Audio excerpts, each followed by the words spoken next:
Hello friends, welcome back to my channel, or if you're new here, welcome. My name is Kate and I love all things makeup, skincare, beauty, and fun. Today we're going to be doing a full face of E.L.F. cosmetics. If you are interested in this type of content, please go ahead and give this video a thumbs up. I would love it so much if you would subscribe to my channel down below, and without any further ado, let's go.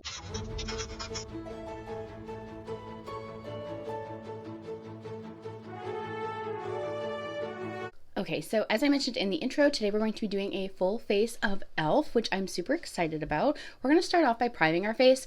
I have two different primers by E.L.F. I have their Poreless Putty Primer. This is just the original one. You can see that this is well loved. And I also have their Mint Melt, their Cooling Face Primer. I hear that it's supposed to be kind of similar to their Putty Primer. Excuse me, to their Gripping Primer, so I'm optimistic. I have not tried this one yet. It's been sitting in my collection for a couple of months now. I picked it up at one of their last sales where they were trying to liquidate their their Mint Melt collection. I really like to pat that primer in, and I use quite a bit, but I like to press it into the skin because I feel like when I do it that way, I get a really smooth base and the pores definitely look diffused. We're going to go in now with this Mint Melt Cooling Face Primer.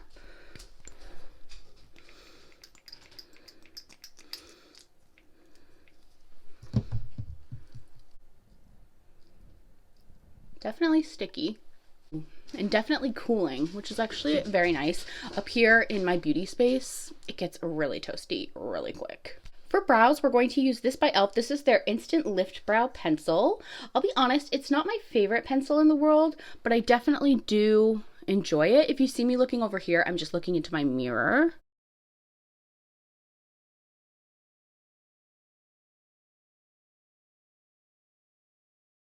Simple, easy. As far as drugstore eyebrow pencils go, I will say this is one of the better ones, and it's super cost effective. I will list all the prices of everything that I'm using today on the screen. I'm gonna go ahead and do our eyeshadow before we do our base. I'm going to use one of their little quads. This one is in the shade Carnival Candy, or in the name is Carnival Candy.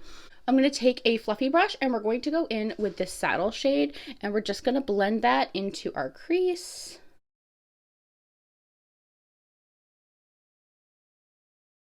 These bite-sized shadow palettes are certainly not going to hold a candle to some of my favorite indie makeup eyeshadow palettes or pressed pigment palettes.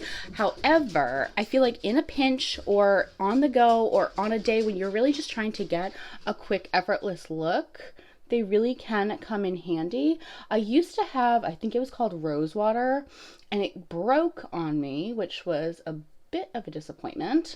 So please let me know down below if you have any of these, which ones are your favorites. I definitely want to pick up a couple more because, again, like when I am traveling or I'm just like going on an overnight trip, these are the types of palettes that I'm more inclined to bring, because the reality is I'm not going to want to risk breaking my indie shadows. And I'm pretty positive that I broke the Rosewater one by going to a friend's house. So using that same brush, we're going to go in with this deeper red shade, and we're going to just put that on the outer corner just for a bit of depth, and then dragging it in and blending it with that saddle shade. We're going to go in with this shimmery blue shade, and we're going to try to put that all over the lid.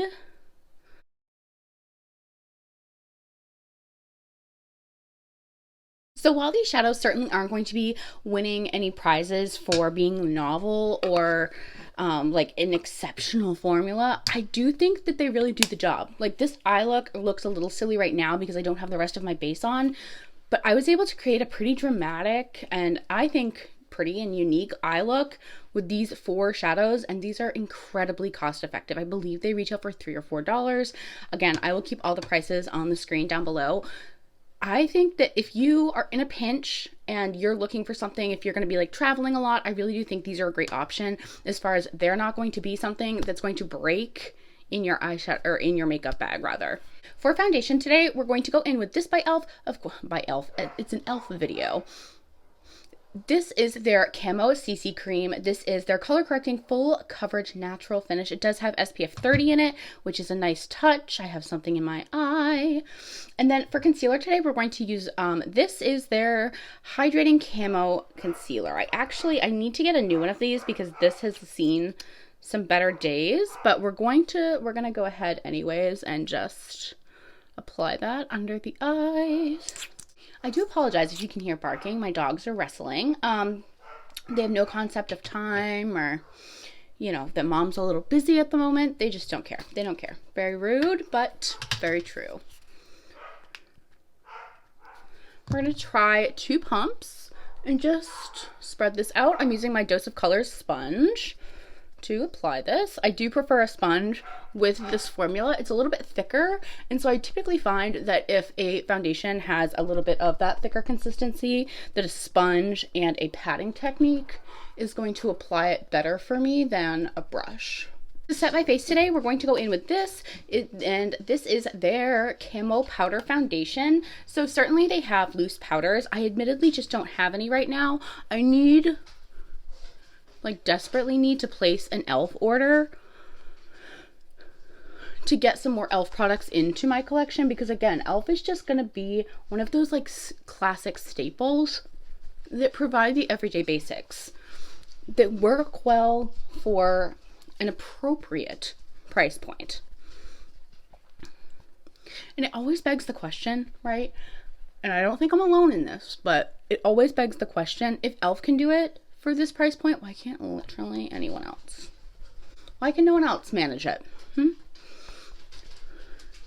I don't know if you guys ever tried the, it was at the time it was Kat Von D, but now it's KVD Beauty, but their Locket setting powder, or powder foundation, that's what it was.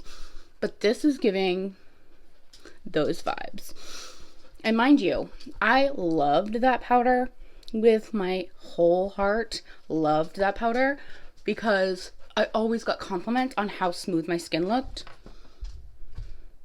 And it's giving very much that right now. For bronzer, we're going to go in with the Putty bronzer. I have mine in the shade Tan Lines. I'm a little nervous because I have not admittedly tried this over powder before. We're going to use this dense brush. It's the Real Techniques 200, and we're going to just see how it goes on over powder. This might be a mistake, but we're going to try it. Because admittedly, I really do prefer my cream products to be over powder. Picking up, which is not ideal. Try doing a little bit more of like a stippling motion and less of a blendy motion. I think the camera is kind of hiding the fact that it looks incredibly patchy. So I probably would not recommend this over powder. I will say though that under powder, this is actually a really beautiful formula. It definitely works better with the stippling motion, but it just looks a little funny on top of the powder, which is fine. A lot of cream products, that does reign true. So I'm not like super surprised, but I was just kind of hoping that it wouldn't be the case. I know this is not the best application, but I do assure you that underneath powder, this is actually a really beautiful bronzer. It really does blend beautifully on the skin. The reason that I did it on top of powder today is because I'm not using a translucent powder, and my concern was that this camo powder was going to cover it up completely because it's a foundation, not just a powder. But we're gonna just go over it without adding any product with our poof. There we go. And it is diffusing it just a little bit. For blush today, we're going to go in with their Luminous Putty Blush. I'm super excited. This is in the shade Isle de Sol. Not sure if I'm saying that correctly. Feel free to correct me down in the comments. It's a super punchy orange shade. We are going to use my Dose of Colors sponge. We're going to really dig in there, a little on the back of the hand before we go in. Oh my god. I love that. That is actually laying down really nicely on top of the powder. I'm wondering if it's the sponge that's helping the situation. This is so pretty. Wow. I'm sad that I have not used this up until right now. I've tried the bronzer before, but not the blush. and I love this. I'm just gonna use the butt because I went a little hard on that side. That's beautiful. So this definitely is a buildable formula. It's not going to come out of the bat swinging here in the way that it's not going to be super concentrated when you first put it on. I really dug my sponge in there, and it's beautiful. Like, it's super, super beautiful. I'm really, really happy with that blush. For highlighter today, we're going to go in with this little duo. This is in the shade Watermelon, and it has this really pretty blush, but it also has this really beautiful highlight. I'm going to go ahead and set my face. I admittedly don't have an e.l.f. setting spray, so I'm just going to use this one by Neutrogena.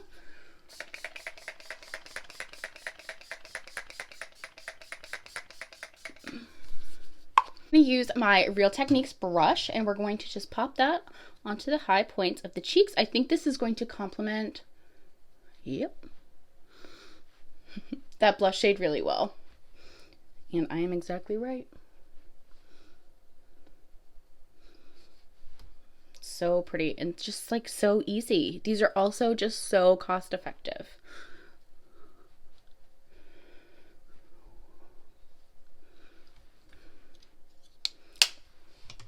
I don't have an e.l.f. mascara, nor do I have e.l.f. lipstick. Isn't that bizarre? I feel like very bizarre about that. I'm like, really? I don't have any?